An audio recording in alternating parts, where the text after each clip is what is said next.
Welcome to Next Gen Cloud Computing. Master Linux and Cloud Skill for free.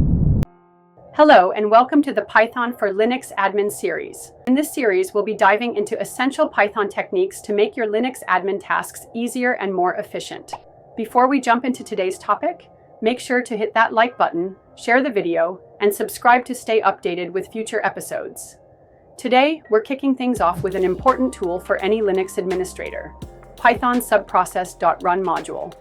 This module allows us to execute system commands directly from our Python scripts, which is super useful for automation and scripting tasks. Python Subprocess.run module is a game changer for Linux administrators. Imagine being able to execute system commands directly from your Python scripts. This is where the magic happens. With just a few lines of code, you can run shell commands, capture their output, and handle errors seamlessly. For instance, using subprocess.run, you can easily list files in a directory or check system status. Just pass the command as a list, and voila! You're interacting with the shell without leaving your Python environment. This not only streamlines your workflow, but also opens up endless possibilities for automation. Whether you're managing servers or automating repetitive tasks, subprocess.run is your go-to tool. Let's dive into some examples and see how it all comes together. Command 1. Check Python version. First up, we'll check the version of Python installed on our system. This is a great way to start when you're just getting familiar with a new environment. This command runs Python 3 version and captures the output. The result will show the version of Python installed on your machine. Here's what it looks like. Let's move on to the next command.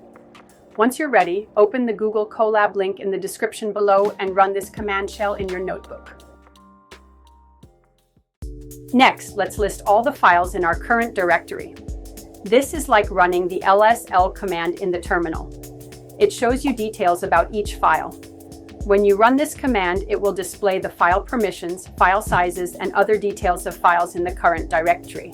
Let's see it in action. Take a moment to try running this command in your Colab environment. Now let's create a new directory using the mkdir command. It's as simple as that. When you run this command, a new directory called new directory will be created in your current location.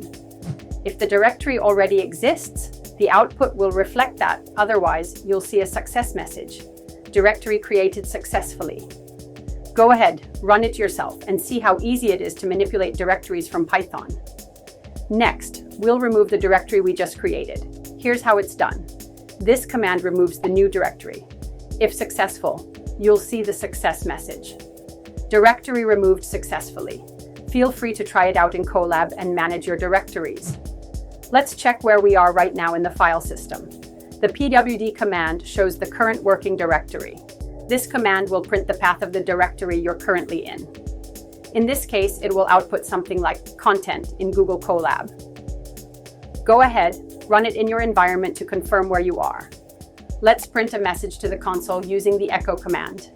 Running this will print hello world to the output, just like it would in the terminal. Try running this in Colab, and you'll see how easily we can print messages to the console. Thank you for watching this episode of Python for Linux Admins.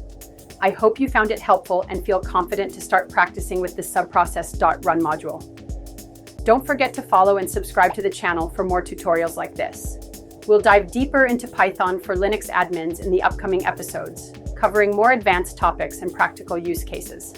I've added a link to the Google Colab notebook in the description below so you can try out the commands yourself. Practice makes perfect. See you in the next video where we'll continue exploring Python for Linux admins. Until then, happy coding and take care.